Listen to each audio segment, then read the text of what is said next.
There's a moment that changes everything. The moment you stop chasing someone who's been pulling away. The moment you withdraw attention from someone who's been taking it for granted. The moment you become unavailable to someone who assumed you'd always be there. And something strange happens. Something that seems to violate everything you've been taught about how to get what you want. They start chasing you. The person who was distant becomes interested. The person who was indifferent becomes engaged. The person who was taking you for granted suddenly panics at the possibility of losing you. Francis Bacon understood this paradox deeply. He observed it in politics, in social dynamics, in power relationships, in everything. That pursuit creates distance. That chasing pushes away. That the more desperately you want something and show that desperation, the less likely you are to get it. But the moment you stop chasing, the moment you withdraw, the moment you become scarce and unavailable, suddenly what you wanted starts pursuing you. Not always, not guaranteed, but far more often than when you were chasing. This is not intuitive. Everything in your brain tells you that to get what you want, you should pursue it, show interest, make effort, demonstrate value, prove yourself worthy, and sometimes that works. But often, especially in human relationships and power dynamics, it has the opposite effect. Your pursuit makes you seem desperate. Your availability makes you seem low value. Your obvious desire makes the other person feel they have all the power. And people rarely want what they can easily have. So let's break down Francis Bacon's reverse psychology rules. The mechanisms that explain why stopping pursuit often triggers pursuit of you. The dark psychology of desire that operates opposite to what seems logical. The brutal truth that neediness repels and indifference attracts. This is not comfortable. It means accepting that human psychology is not rational, that people want what they can't have more than what they can, that scarcity creates value and abundance destroys it. Let's start with the fundamental principle. Pursuit signals lower value. When you chase someone, when you're the one making all the effort, when you're always available and eager, you're sending a signal. That signal is, I am less valuable than you. I need you more than you need me. I'm pursuing you because I don't have better options. And humans, whether they're conscious of it or not, respond to these signals. The person being pursued receives the signal that they're higher value than the pursuer. They don't have to work for the pursuer's attention because it's freely given. They don't have to worry about losing the pursuer because the pursuer is clearly invested. This creates complacency. Why would they chase someone who's already chasing them? Why would they value someone who's clearly available? Why would they worry about losing something they already have? Bacon observed this constantly in social hierarchies. The person seeking favor was always lower status than the person granting it.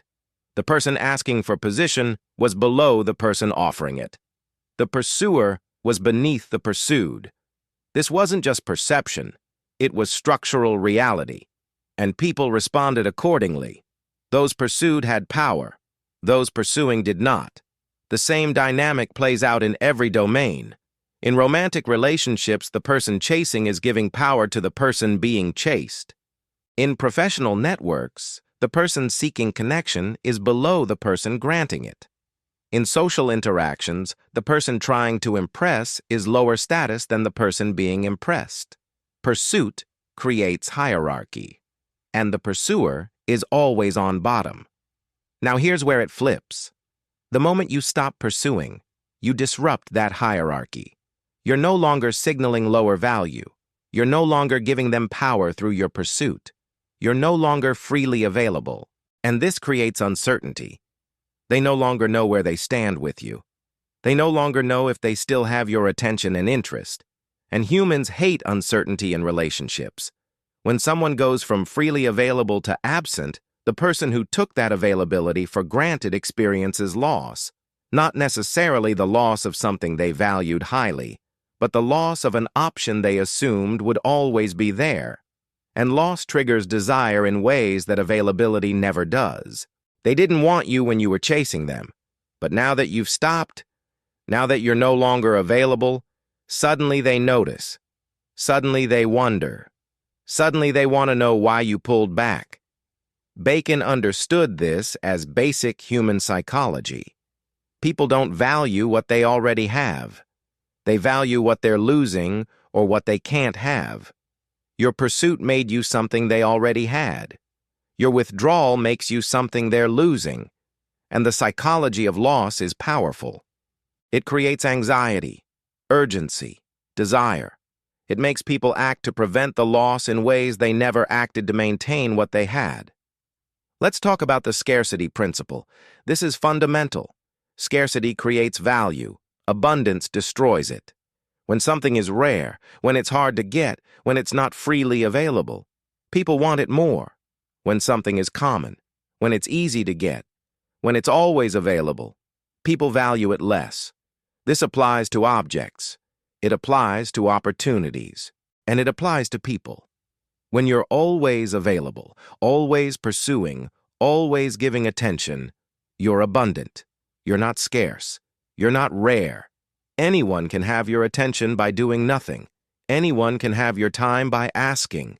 Anyone can have your interest because you've already demonstrated it. This abundance makes you low value, not because there's anything wrong with you, but because scarcity is what creates desire, and you've made yourself the opposite of scarce. The moment you withdraw, you create scarcity. Your attention is no longer freely available. Your time is no longer guaranteed. Your interest is no longer obvious. Now, if someone wants these things, they have to work for them. They have to earn them. They have to pursue them. And the effort required creates value. Suddenly, you're not abundant. You're scarce. And scarcity is attractive in ways that abundance never is. Bacon used this strategically in court politics. He would not make himself too available to any patron. He would not be the courtier who was always there, always eager, always pursuing favor. He would be selective about his availability, strategic about when he engaged, and this scarcity made his attention valuable. When he did engage, it mattered more because it wasn't guaranteed. People valued his favor because it wasn't freely given. Now we need to understand the psychology of reactance. This is critical. Humans have a psychological need for autonomy. When they feel their freedom is being restricted, when they feel someone is trying to control them, they react by asserting their independence. This is reactance, and pursuit triggers it. When you chase someone, when you make your desire obvious, when you're always there, you're creating pressure, not intentionally, but pressure nonetheless. The person feels your expectation, feels your investment, feels the implicit demand that they reciprocate. And reactance kicks in. They pull away not because they don't like you, but because they need to assert that they're not controlled by your desire. They need to prove they're autonomous, that they're making their own choices, that they're not just responding to your pursuit. This is why desperation repels. Not because desperation is inherently unattractive, but because desperation creates pressure that triggers reactance. The desperate person needs something, and that need creates implicit demand. And demand triggers the autonomy-protecting instinct to resist. The more desperately you pursue, the more you trigger the other person's need to prove they're not controlled by that pursuit. But when you stop chasing, the pressure disappears. There's no longer implicit demand, no longer expectation, no longer need that the other person feels responsible for meeting. And without that pressure, reactance deactivates. They no longer need to resist. They no longer need to prove their autonomy by pulling away. And in the absence of pressure to resist, they can actually feel their authentic interest, if it exists.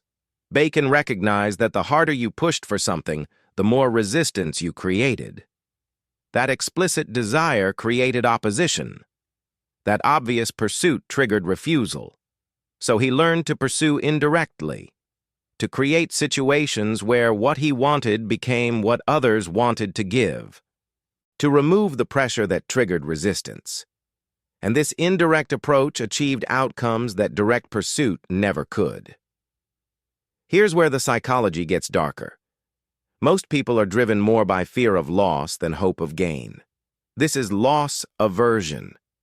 We feel the pain of losing something more intensely than we feel the pleasure of gaining the equivalent thing.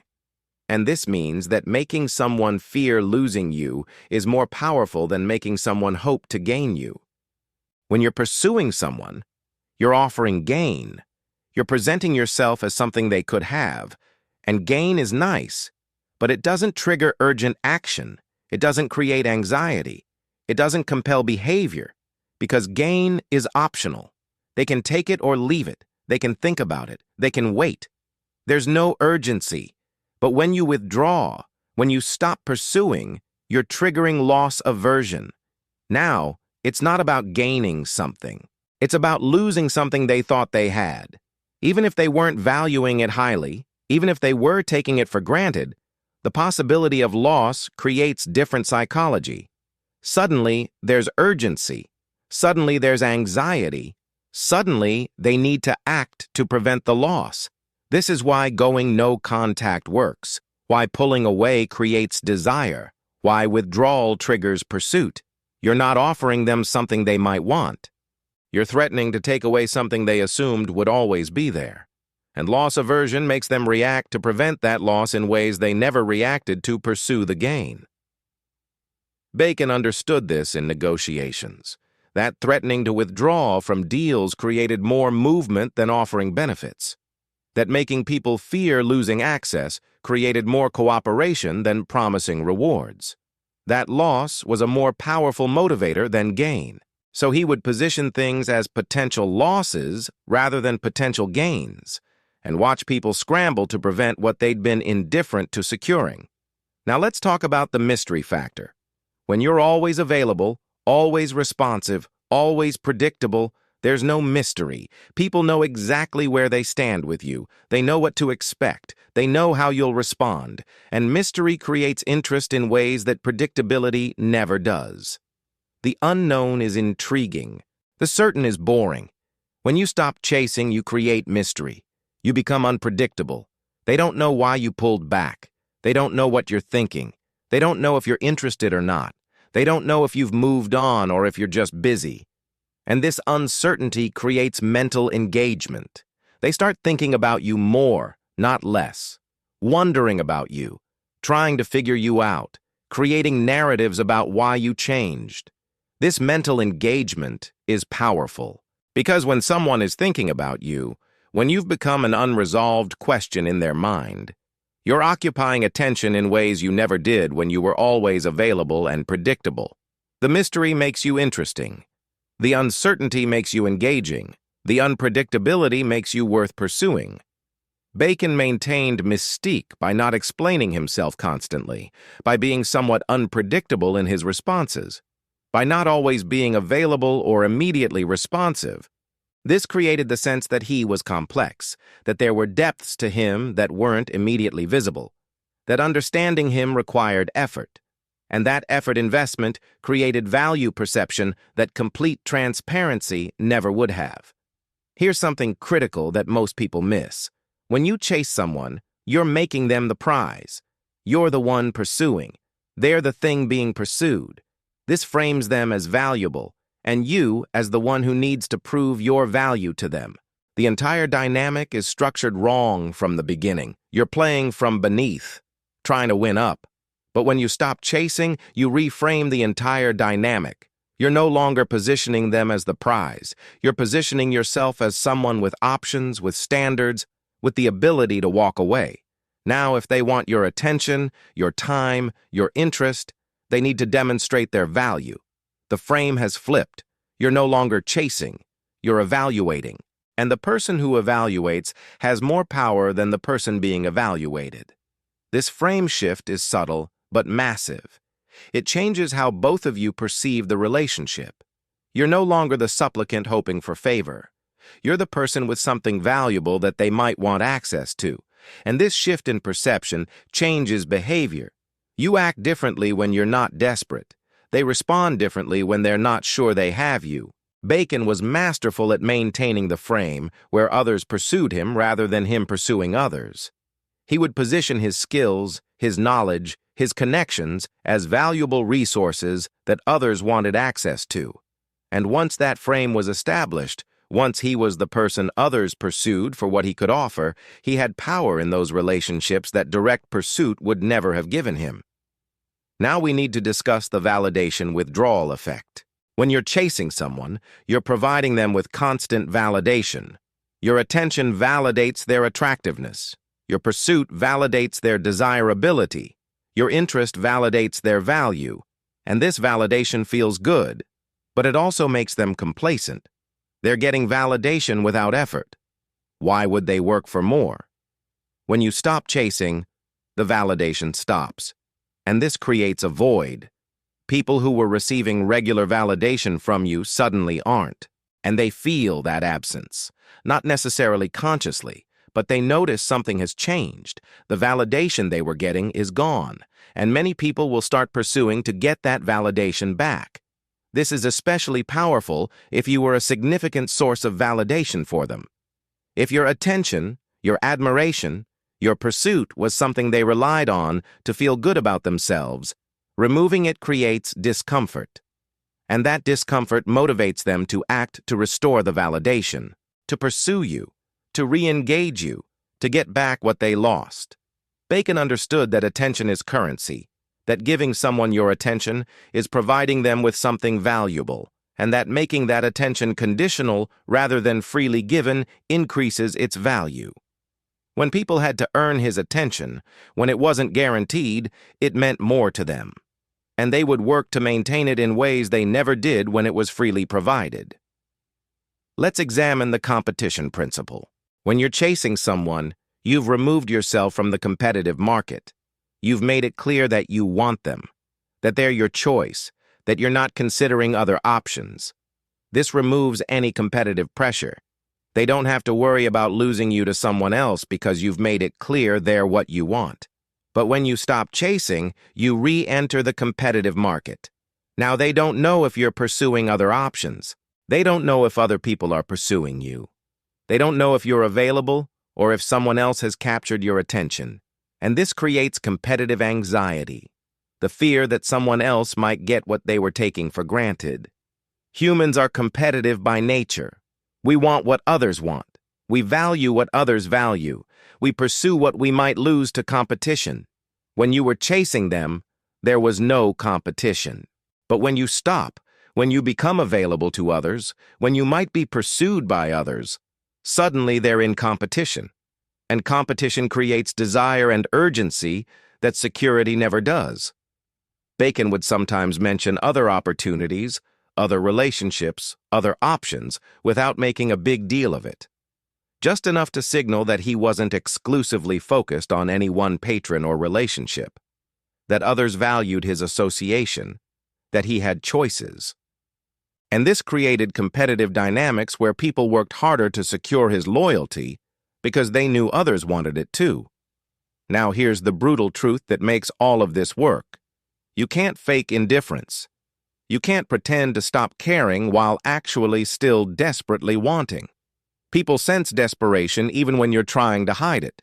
They feel neediness even when you're not expressing it verbally. The strategy of withdrawing only works if you actually withdraw, if you genuinely become less invested, if you truly start caring less about the outcome. This is why the advice to stop chasing is both effective and difficult. It's effective because it triggers all the psychological mechanisms we've discussed. But it's difficult because it requires actually changing your internal state, not just your external behavior. You have to actually become less needy, actually develop other interests, actually create a life where this person is no longer the center of your attention and desire. Bacon understood this. That strategy required authentic detachment, that you couldn't manipulate people effectively if you were still emotionally dependent on the outcome.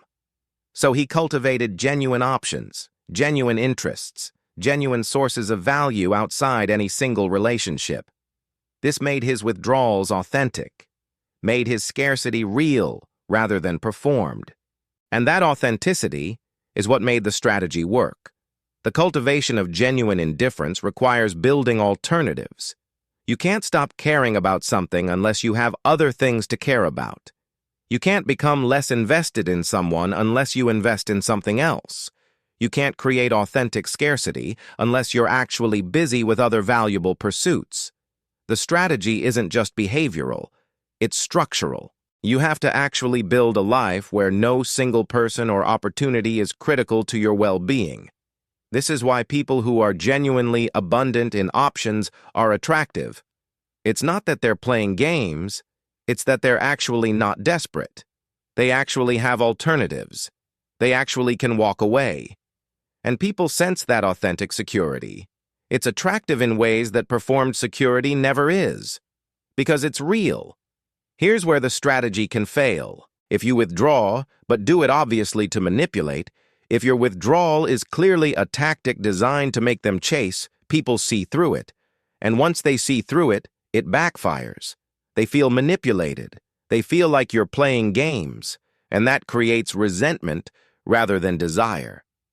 The withdrawal has to seem authentic, has to seem like you're actually moving on, not like you're trying to manipulate them into chasing you. This means you can't hover. You can't withdraw while constantly checking to see if they're chasing. You can't pull back while making it obvious you're waiting for them to respond. You have to actually withdraw. Actually move on with your life. Actually become genuinely engaged in other things. The less you're focused on whether the strategy is working, the more likely it is to work. Because that lack of focus signals authentic disinterest that triggers their interest. Bacon's withdrawals were real. When he ended pursuit of a patron or relationship that wasn't working, he actually ended it. He didn't hover, didn't keep checking, didn't maintain obvious interest while pretending to withdraw. He moved to other opportunities, other relationships, other pursuits. And that authentic movement created the perception that he was truly done, which is often when people who'd been taking him for granted suddenly realized what they were losing. Now let's talk about timing. This strategy doesn't work immediately. When you first withdraw, there's often no response. The other person might not notice, or they might notice but not care, or they might be relieved that you've stopped pursuing. This is the test period. This is when most people give up on the strategy because they don't see immediate results, and their neediness makes them re-engage. But if you hold the withdrawal, if you maintain authentic distance and disinterest, something shifts over time. The person starts to notice your absence, starts to feel the loss of validation, starts to wonder why you pulled away, starts to worry that you've moved on. And this gradual process builds until it reaches a point where they act, where they reach out, where they start pursuing. But this can take time, days, weeks, sometimes months. The people who succeed with this strategy are those who can maintain the withdrawal long enough for the psychological mechanisms to work, who don't break and re-engage at the first sign of indifference, who actually build lives where they're not fixated on whether this person will come back, who genuinely move forward regardless of whether the other person chases or not. Bacon had strategic patience. He would withdraw from relationships and opportunities that weren't working and simply move on, not constantly checking if they'd change their mind, not hovering hoping they'd reconsider, just moving to other things. And often, after enough time had passed, after he'd genuinely moved on and was succeeding elsewhere, those who'd dismissed him would come back, would want to reconnect, would want access they'd previously taken for granted or rejected. Here's the final truth about this strategy. It doesn't work on everyone. Some people will let you walk away without chasing. Some people were never that interested to begin with. Some people have their own options and don't care if you're available or not. And that's important information, because if you withdraw and someone doesn't chase, they probably weren't worth chasing in the first place. This is actually the hidden benefit of the strategy. It filters. It reveals who actually values you versus who is just enjoying the validation you provided. If you stop giving attention and someone doesn't notice or care, you've learned something valuable. That your pursuit was one-sided. That the relationship was unbalanced. That you were more invested than they were. and that knowing this allows you to move on to people and opportunities that actually reciprocate your interest. Bacon used withdrawal as a filtering mechanism. He would pursue opportunities, relationships, and positions. But if his pursuit wasn't reciprocated with reasonable response, he'd withdraw. And that withdrawal revealed which opportunities were real and which were wastes of time, which relationships had mutual value and which were exploitative, which people actually valued his association and which were just taking what he freely gave. So Francis Bacon's reverse psychology rules ultimately come down to this. Stop chasing, because chasing signals lower value and triggers reactance. Create scarcity, because scarcity creates desire. Trigger loss aversion by becoming something they're losing rather than something they could gain. Create mystery by becoming unpredictable. Reframe the dynamic so they're pursuing you rather than you pursuing them. Withdraw validation to create a void they'll act to fill. Create competitive anxiety by having other options. And most importantly, make the withdrawal authentic by actually building a life where this person or opportunity is not critical to your well-being. This is not manipulation. This is understanding psychology, understanding that humans want what they can't easily have. That pursuit pushes away while withdrawal pulls in. That neediness repels while self-sufficiency attracts. That scarcity creates value while abundance destroys it. These aren't moral judgments. They're observations about how human psychology actually works. You can use these observations strategically. You can stop chasing what you want and watch how often it starts chasing you. You can create scarcity in yourself and become more valuable. You can withdraw and trigger pursuit, but you can only do this authentically if you're actually building alternatives. Actually becoming less needy.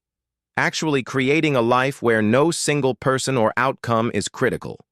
Francis Bacon mastered this. He pursued when pursuit was reciprocated, but he withdrew when it wasn't. And his withdrawals were authentic because he genuinely had other options, other relationships, other sources of value and validation. This made his scarcity real, made his disinterest genuine, made his withdrawals effective. Because they weren't tactics, they were strategic reallocation of his energy to where it was actually valued. The rules are simple. The execution is hard, because it requires actually changing yourself, not just your behavior. It requires building genuine abundance so scarcity is real. It requires developing real options so walking away is possible. It requires creating authentic value so people want to pursue you rather than you pursuing them. But for those who do this, for those who stop chasing and start building, the results are consistent. What you stop chasing often starts chasing you. Not always, not everyone, but far more often than when you were desperately pursuing. Because desperation repels, because neediness is unattractive, because people want what they might lose more than what they're guaranteed to have. Stop chasing. Watch what happens, not as a tactic, but as a genuine shift in how you allocate your attention and energy. And you'll discover what Francis Bacon knew, that the things worth having are rarely gotten through pursuit. They're attracted through value, through scarcity, through the psychological reality that humans want what they can't easily have. And when you stop making yourself easily available, when you stop chasing, when you become scarce and valuable and genuinely engaged in building your own life, often they start begging for what they previously ignored.